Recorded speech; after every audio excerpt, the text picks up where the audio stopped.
Good morning, students. Myself Atul Kumar Sharma from Jagannath inter college. जैसा कि हम जानते हैं कि हम सिंटैक्स ऑफ नाउन्स, हमारा ये टॉपिक जो हम पढ़ रहे हैं उसमें हमने नियम नंबर 9 तक पढ़ लिया था। आज हम नियम नंबर 10 से शुरू करेंगे। तो देखेंगे नियम नंबर 10, कुछ नाउन्स का अर्थ एक वचन और बहुवचन में बिल्कुल अलग होता है, भिन्न होता है। यानी कुछ नाउन्स ऐसे होते हैं, यदि उनका हम प्लूरल बनाते हैं यानी बहुवचन बनाते हैं तो उनका अर्थ बिल्कुल अलग हो जाता है। जैसे एडवाइस है, जिसका अर्थ होता है परामर्श, सलाह। तो जब हम इसका प्लूरल बना देते हैं एस जोड़ के एडवाइसेस, तो इसका अर्थ हो जाता है सूचना। यानी एडवाइस का अर्थ परामर्श होता है, यदि इसका प्लूरल हो जाता है एडवाइसेस तो इसका अर्थ अलग हो जाता है, तब इसका अर्थ होता है सूचना। ऐसे ही एयर है, एयर का अर्थ होता है हवा, वातावरण, और जब हम इसका प्लूरल बना देते हैं यानी एस लगाकर एयर्स, तो इसका अर्थ होगा दिखावटी व्यवहार। ऐसे ही नेक्स्ट वर्ड है गुड, जिसका अर्थ होता है भलाई, लेकिन जब हम इसमें एस जोड़ देते हैं गुड्स तो इसका अर्थ होता है सामान। ऐसे ही नेक्स्ट वर्ड है कंपेस, जिसका अर्थ होता है विस्तार, परिधि, और जब हम इसमें एस जोड़ देते हैं कंपेसिस तो इसका अर्थ होता है प्रकार, वृत्त खींचने का यंत्र। यानी नेक्स्ट वर्ड है रिस्पेक्ट, जिसका अर्थ होता है सम्मान। जब इसमें एस जोड़ के इसका प्लूरल बनाते हैं रिस्पेक्ट्स तो इसका अर्थ होता है कॉम्प्लीमेंट्स यानी नमस्कार, अभिवादन। फिजिक, इसका अर्थ होता है दवा, और जब हम इसका प्लूरल बनाते हैं तो इसका अर्थ होता है भौतिक विज्ञान यानी विषय का नाम। नेक्स्ट वर्ड है आयरन, जिसका अर्थ होता है लोहा, स्त्री, और जब हम इसमें एस जोड़ देते हैं आयरन्स तो इसका अर्थ हो जाता है बेड़ या जंजीरें। नेक्स्ट वर्ड है फोर्स, जिसका अर्थ होता है शक्ति, और फोर्स में एस जोड़ने से फोर्सेस प्लूरल हो जाएगा, जिसका अर्थ हो जाएगा सेना। अब हम नियम नंबर 11 पढ़ेंगे। एब्स्ट्रैक्ट नाउन के बहुवचन नहीं होते हैं। एब्स्ट्रैक्ट नाउन यानी भाववाचक संज्ञा, इनके प्लूरल नहीं बनते हैं। ये गुण या अवस्था होते हैं, अवगुण भी हो सकते हैं, जैसे hope, charity, love, sympathy, kindness. तो ये एब्स्ट्रैक्ट नाउन दिए हैं कुछ, तो इनका प्लूरल नहीं हो सकता यानी बहुवचन नहीं बनते हैं। जितने भी एब्स्ट्रैक्ट नाउन होते हैं उनका बहुवचन नहीं होता है। एब्स्ट्रैक्ट नाउन का हिंदी अर्थ होता है भाववाचक संज्ञा। लेकिन जब एब्स्ट्रैक्ट नाउन का प्रयोग बहुवचन में होता है तब ऐसे शब्द कॉमन नाउन कहलाते हैं। यानी जब इनका प्लूरल होता है तो ये कॉमन नाउन कहलाते हैं। जैसे प्रोवोकेशंस, तो प्रोवोकेशंस का अर्थ होता है उत्तेजना के कार्य, यानी अब ये कॉमन नाउन हो गया। काइंडनेस, दयालुता के कार्य, और काइंड का अर्थ होता है दयालु, और काइंडनेस दयालुता, और ईएस जोड़ने से काइंडनेस प्लूरल हो गया, जिसका अर्थ हो गया दयालुता के कार्य, यानी अब ये कॉमन नाउन हो गया। ऐसे ही नेक्स्ट रूल है आपका, वो है नियम नंबर 12, सब्सटेंसेस या मटेरियल, जिसे हम कहते हैं पदार्थ के नाम को मटेरियल नाउन कहते हैं, अर्थात पदार्थवाचक संज्ञा। यानी किसी मटेरियल का नाम हो गया उसको मटेरियल नाउन कहेंगे, यानी पदार्थवाचक संज्ञा कहते हैं। इनका प्रयोग भी बहुवचन में नहीं होता है। इंपॉर्टेंट नियम है कि जितने भी मटेरियल नाउन्स होते हैं उनका प्लूरल नहीं बनता है, लेकिन पार्टिकुलराइज सेंस में या कह सकते हैं कि दूसरी सेंस में इसका प्लूरल बनता है तो इसका अर्थ भिन्न हो जाता है। जैसे कि copper, iron, tin, would, gold और सिल्वर। तो ये कुछ धातुएं दी हैं जिनको कि हम प्लूरल नहीं बना सकते हैं। वैसे मटेरियल नाउन जितने भी होते हैं किसी का भी प्लूरल नहीं बनता है, और यदि बनता है तो उसका अर्थ अलग हो जाता है, ये कॉमन नाउन बन जाता है। नेक्स्ट नियम नंबर 12 हम पढ़ रहे थे कि मटेरियल नाउन्स का बहुवचन नहीं बनता है, लेकिन जब इनका बहुवचन बनता है तब ये कॉमन नाउन कहलाते हैं। ये नियम है, किंतु जब इन संज्ञाओं का प्रयोग बहुवचन में होता है तब ऐसे कॉमन नाउन बन जाते हैं। उनके अर्थ भी अलग हो जाते हैं। जैसे कॉपर है, कॉपर में एस जोड़ने से प्लूरल होगा तो इसका अर्थ अलग हो जाएगा, तब इसका अर्थ होगा तांबे के सिक्के। ऐसे ही नेक्स्ट वर्ड है आयरन, आयरन में एस जोड़ने से आयरन यानी जंजीर हो जाएगा। टिन में एस जोड़ने से टिन्स, टीन के कनस्तर हो जाएगा यानी कॉमन नाउन हो जाएगा। वुड में एस जोड़ने से वुड्स यानी जंगल। तो इस तरीके से हम देखते हैं कि मटेरियल नाउन का प्लूरल नहीं होता है, और अगर प्लूरल होता है तो इसका अर्थ अलग हो जाता है। नेक्स्ट रूल है हमारा नियम नंबर 13 सिंटैक्स ऑफ नाउन में, यदि प्लूरल नाउन किसी देश या पुस्तक का नाम हो तो सिंगुलर वर्ब का प्रयोग करना चाहिए। देखने में तो प्लूरल लगते हैं, यानी कि किसी देश का नाम, पुस्तक का नाम प्लूरल नाउन हो तो इसके साथ सिंगुलर वर्ब का प्रयोग करते हैं। आप देख रहे हैं गुलिवर्स ट्रेवल्स, जो कि पुस्तक का नाम है, देखने में बहुवचन लगता है लेकिन इसके साथ सिंगुलर वर्ब का प्रयोग होगा, यानी इज का प्रयोग होगा। Gulliver Travels is my favourite book.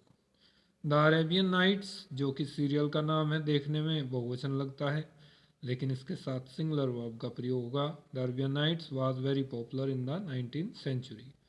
Next, ये देश का नाम है the United States of America, देखने में बहुवचन लगता है लेकिन इसके साथ सिंगुलर वर्ब का प्रयोग होगा, हैज़ का प्रयोग हुआ है। The United States of America has a very strong army.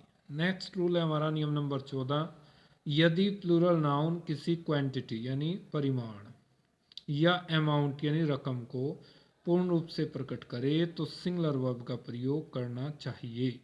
यानी कि कोई प्लूरल नाउन का मतलब कोई दूरी है या अमाउंट रकम है जो एक मुश्त एक साथ अमाउंट पूरी क्वांटिटी को प्रकट करता है तो उसके साथ हम सिंगुलर वर्ब का प्रयोग करते हैं। जैसे 5 miles is not a long distance, तो 5 मील यानी एक मुश्त या एक साथ जो दूरी है 5 मील की, तो इसके साथ हम सिंगुलर वर्ब का प्रयोग किया है। 5 miles is not a long distance.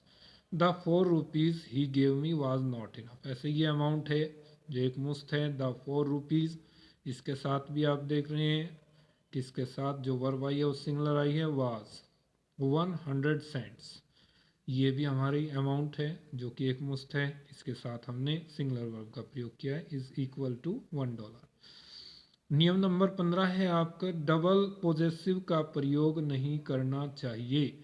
Double possessive का मतलब जैसे कि किस दो नाउन आ गए सेंटेंस में तो उसका अधिकार किसी वस्तु पर है तो दोनों के साथ हम पोजेसिव केस का प्रयोग नहीं करेंगे, अर्थात एपोस्ट्रोफी एस का प्रयोग नहीं करेंगे। जैसे Mohan's brothers books is dirty, तो यहाँ क्या मिस्टेक है, क्या एरर है कि मोहन के साथ भी क्या अगर हमने पोजेसिव केस का प्रयोग हुआ है, ब्रदर्स में भी यानी कि एपोस्ट्रोफी एस का प्रयोग कर दिया है, बुक इज़ डर्टी, जो कि रॉन्ग है। अगर करेक्ट सेंटेंस होगा तो ऐसे लिखा जाएगा द बुक, जो कि वस्तु है वो पहले आएगी और जिस नाउन का उस पर अधिकार है ऑफ मोहन्स ब्रदर, तो the book of Mohan's brother लिखा जाएगा, ना कि मोहन्स ब्रदर्स बुक, यानी बुक पहले आएगी उसके बाद ऑफ मोहन्स और ब्रदर, जो कि नाउन है वो पहले आएगा, उसके साथ जो जिसका उसका रिलेशन है वो बाद में। और यदि निर्जीव वस्तु होती है तो पहले आएगी the book of Mohan's brother is dirty. लेकिन साथ साथ ये भी है कि ये नियम प्रोनाउन के प्रयोग पर लागू नहीं होता है। जैसे सेंटेंस है माई ब्रदर्स कोट इज रेड, कि मेरे भाई का कोट लाल है, तो एपोस्ट्रोफी एस, यानी हम इसको ऐसे भी लिख सकते हैं क्योंकि यहाँ प्रोनाउन माई आया है, तो माई ब्रदर्स कोट भी लिख सकते हैं और इसको ऐसे भी लिख सकते हैं the coat of my brother is red, यानी दोनों तरीके से इसको लिख सकते हैं। ये नियम किस पर लागू नहीं होता, प्रोनाउन पर। प्रोनाउन इसमें क्या है, my, the coat of my brother. तो इस तरीके से हम देख रहे हैं कि जो प्रोनाउन से जुड़े हुए सेंटेंस होते हैं तो उसमें ये नियम लागू नहीं होता है। नेक्स्ट रूल, नेक्स्ट है आपका पोजेसिव केस। ये कुछ और नियम हैं पोजेसिव केस के संबंध में, ये पढ़ लेते हैं हम। यानी दिस इज मोहन्स बुक्स, तो मोहन का अधिकार किस पर है, बुक पर, तो मोहन के साथ एपोस्ट्रोफी एस का प्रयोग हुआ है। मोहन्स बुक भी लिख सकते हैं, Mohan's book, the book belonging to Mohan, यानी मोहन की किताब। ऑनरशिप या पोजीशन प्रकट करने के लिए मोहन संज्ञा का स्वरूप मोहन्स में परिवर्तित किया गया है, अतः मोहन्स नामक संज्ञा का प्रयोग पोजेसिव केस में हुआ है। पॉजेसिव केस सदैव अधिकार प्रकट नहीं करता है, पॉजेसिव केस सदैव अधिकार प्रकट नहीं करता है। यह ऑथरशिप यानी निर्माण, ओरिजिन यानी उत्पत्ति, काइंड किस्म प्रकार आदि प्रकट करने के लिए भी प्रयुक्त होता है। जैसे वाल्मीकि रामायण, वाल्मीकि द्वारा रचित रामायण।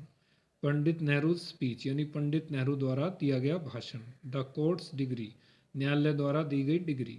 कृष्णाज टेम्पल, भगवान कृष्ण को अर्पण किया हुआ मंदिर।